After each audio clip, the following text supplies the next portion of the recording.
trends are, in my opinion, the most important thing for a product-based business. And that's regardless of whether you're selling on a marketplace or your own website. You always want to validate your idea, have a bit of strategy and thought go into your products, and make sure they're actually in demand. You want to make something that is easy to sell. Now, this is especially important if you are wanting to sell on Etsy and you're on a marketplace where you're out in search, you're competing for views and sales against other stores. We want to cut down that competition as much as possible, so ideally you can dominate. So in this lesson, we're going to be talking all things trends. I'm going to go into Insight Factory, give you an overview of the dashboard, how I personally use it, and how to sort of read it all. And then I'm going to go into the 4 types of trends that I personally look for and I like to stack on top of one another to really supercharge your products. So let's jump in. Here we are in Insight Factory, and you can see I'm in Etsy Trends down the side. This is what it looks like sort of when you log in as well. It will by default send you to this page.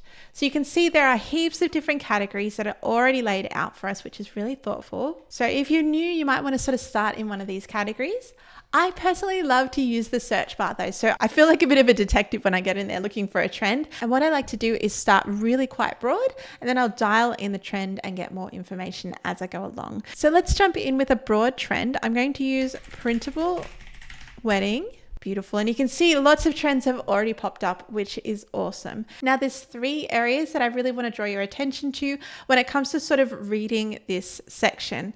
Area number 1 is this panel, which is essentially like a trend card. So these are individual products, and this is what Insight Factory is recommending is a strong product. Now on these cards, in terms of reading them, we have our image at the top. So this image here, it's pulled by random from the first page for this search term. So let's say that I searched, he popped the question printable. This image is one of the products that is currently being served on that first page. You can see we've got the exact search term here. Now, how does this work? So this is the exact search term, and this is all the information that is being pulled up when people search this search term directly. So you can see I'm on Etsy here. I've put in the exact search term, and this is currently what is popping up. Next up, we have the sales signal. So this is basically Insight Factory's opinion on the product. You can see the more flames, the better. Next up, we have a really important part of the card, which is the sales information. So this is basically what has sold, and it's based on listings that have sold on the first page. So going back to Etsy, you can see all of these listings here. This is what Insight Factory is looking at to get this information. And this number here, obviously the more sales, the better. And you can see 13 listings on the first page had sales this week. Finally, we have the competition. So this little chessboard here, this is essentially how many listings are currently competing, and it doesn't take ads into account. So you really want to go after competition, which is low, and sales that is high. Now I get asked quite a bit, what is the benchmark for competition? What should you look for in terms of a number here? Now it is different for every single niche. So you really want to be looking in comparison to the other trends that it's pulling up. You can see these ones here. We've got 96, 54, 72, 126. So we want to look at all of these listings surrounding this trend and look for the lowest possible competition with the highest sales. The next section I want to show you is this sort by functionality. So we have potential, competition, sales signal, and recently added. Now I think that you'll probably use potential the most. When you sort by potential, it'll basically take the competition versus the sales and give you the best options. Competition will filter by the lowest competition, so it sort of disregards how many sales are going on and looks for just competition. Sales signal will take the sales signal into account. So it looks for these ones with the little flames. The more flames, the better. And it's Insight Factory's opinion that this product will sell. And finally, we have recently added. I find that recently added is really, really usable, especially when we've just come out of something which is like very, very seasonal. So for example, let's say that Christmas has just passed, but all of the Christmas trends are still dominating search. If you search by recently added, it's going to look for the newest trends. Now, the last area that I want to draw your attention to is this area here, which is beginner friendly trends. Now, I love this section, especially if you're brand new to creating digital products, because it will filter out anything which is too competitive. You can see down here, we've got wedding quotes printable. It has 8,800 competitions. So that's quite high in terms of the competition. And if you're just starting out, it's going to be very difficult for you to rank for that. So by clicking this, it's actually going to filter out all of the trends which are above 2,500 500 competition, and it's going to give you the easiest things to make. So you can see I've selected beginner friendly now, and you can see it's really filtered out all of those very high competition products. Now, in terms of trends, what do you actually look for?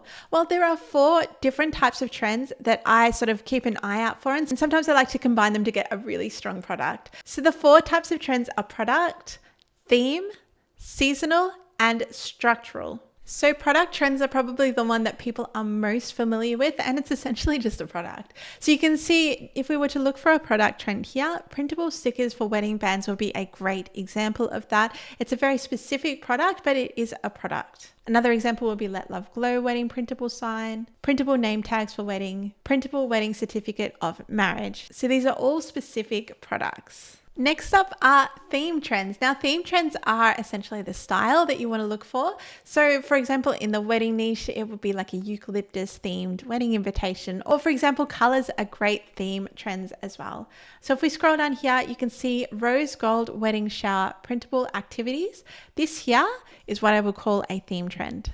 Next up, we have seasonal trends. Now, seasonal trends are more than just the seasons, autumn, winter, summer, spring. It's also big events that happen throughout the year. For example, Christmas is a seasonal trend. And you can see there's lots of Christmas trends popping up at the moment. For example, if you give a teacher a cookie, a Christmas book, that is a seasonal trend. Finally, we have structural trends, which are basically the way that a product is composed. So you can see here, framed canvas wall art set of 3 wildflower filled oil. So set of 3 here is the structural trend. People are specifically looking for 3 pieces of wall art in one single pack.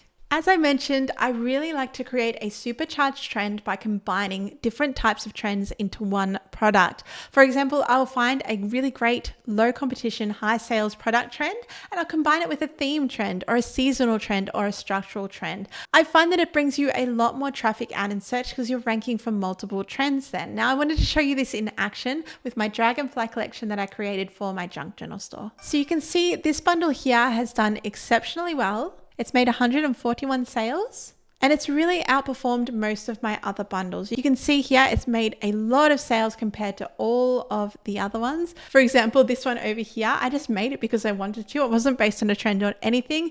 It sold terribly compared to this one over here, which is absolutely flourished. Now, another reason that this product sold so well is because I had a product trend here, which was Dragonfly Junk Journal Kit. This was my product trend, but the term teal and gold was also trending within the junk journal niche. So I combined those 2 trends to make a Dragonfly Junk Journal Kit in the theme of teal and gold. And I really believe that's why this kit has outperformed all of my other ones. It's the multiple trends and being able to tap into both of those to get more traffic and in turn more sales. So hopefully that gives you a bit of an introduction into trends and what they are. Hopefully you have an idea on how to sort of combine trends to get an even more powerful product as well.